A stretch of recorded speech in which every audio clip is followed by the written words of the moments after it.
ഇനി പൈശാചികമായ ബുദ്ധിമുട്ടുള്ള വീടുകളാണോ ഉണ്ടെങ്കിൽ അതിൽ നിന്ന് മാറാൻ കുറച്ച് വഴികൾ പറഞ്ഞു തരട്ടെയോ?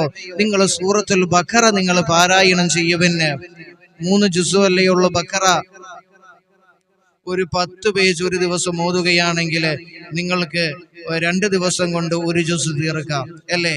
തീരെ ഓതാൻ മടിയുള്ളവരുടെ കാര്യം ഞാൻ ഈ പറയുന്നത് കേട്ടോ. ഇനി രണ്ടാമത്തെ ദിവസം ഒരു 10 ജുസ് ഒരു 10 പേജ് ഓതിയിട്ട് പിറ്റേ ദിവസം ഒരു 10 പേജ് ഓതുമ്പോൾ 2 ജുസുവായില്ലേ? ഇതും കൂടി ഓതുകയാണെങ്കിൽ എന്താണ്? 3 ജുസുവായില്ലേ? സൂറത്തുൽ ബഖറ നമ്മുടെ ഭവനങ്ങളിൽ നമുക്ക് ഓതി തീർക്കാൻ സാധിക്കത്തില്ലേ? ഇനി അതിനും സാധിച്ചില്ല എങ്കിൽ കേട്ടോളിൻ, ഇത് ബഖറ ഓതുന്ന ഭവനങ്ങളിൽ എന്താണ്? ഈ ഇബ്ലീസ് കടന്നു വരൂല, ശൈത്താൻ വിരണ്ടോടുമെന്ന കേട്ട ഒരു ഹദീസ്.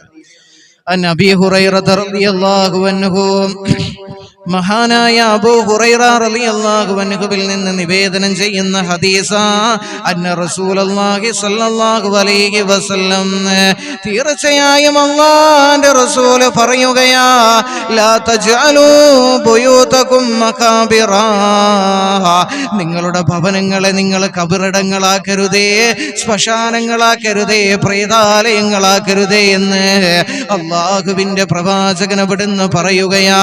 എന്നിട്ട് അല്ലാഹുവിന്റെ റസൂൽ അവിടുന്ന് പറയുകയാ, പ്രിയമുള്ളവരെ മനസ്സിലാക്കണം, ഇന്ന ശൈത്താന യൻഫിറു മിനൽ ബൈത്തില്ലദീ തുഖറഉ ഫീഹി സൂറത്തുൽ ബഖറ.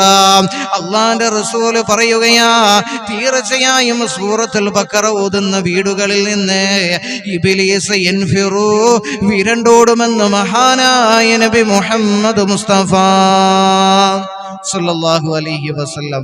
അല്ലാഹുവിന്റെ റസൂൽ പറയുകയാണ്, സൂറത്തുൽ ബഖറ ഓതുന്ന ഭവനങ്ങളിൽ ശൈത്താൻ യൻഫിറു, അവൻ വിരണ്ടോടുമെന്ന് മഹാനായ നബി മുഹമ്മദ് മുസ്തഫ സല്ലല്ലാഹു അലൈഹി വസല്ലം തങ്ങൾ പറയുകയാണ്. മറ്റൊരു റിവായത്തിൽ കാണാം അല്ലാഹുവിന്റെ റസൂൽ പറഞ്ഞത്, ഇനി നിങ്ങൾക്ക് ബഖറ ഓതാൻ കഴിഞ്ഞില്ലെങ്കിൽ ആ ബഖറയുടെ അവസാനത്തെ ഒരു പേജിൽ ഒറ്റ ആയത്തുണ്ടല്ലോ, ആ ഒരൊറ്റ ആയത്ത് ഒരു പേജാണ്.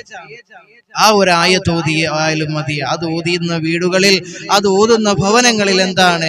ഇബ്ലീസിന്റെ ഷർറ് ഉണ്ടാവുകയില്ല എന്ന് മഹാനായ നബി മുഹമ്മദ് മുസ്തഫ സല്ലല്ലാഹു അലൈഹി വസല്ലമ തങ്ങൾ പറയുകയാ. ഭവനങ്ങളിൽ ഖുർആൻ ഓതൽ കൊണ്ട് 2 കൂലി നിനക്ക് ലഭിക്കും. ഒന്ന്, തന്റെ വീടുകളിൽ ഭവനങ്ങളിൽ ഐശ്വര്യം ലഭിക്കുകയും നിന്റെ ജീവിതത്തിലും ബർക്കത്തുണ്ടാകും, മാറ്റങ്ങൾ ഉണ്ടാകും. അള്ളാഹു മനസ്സിലാക്കാൻ തൗഫീഖ് തരട്ടെ.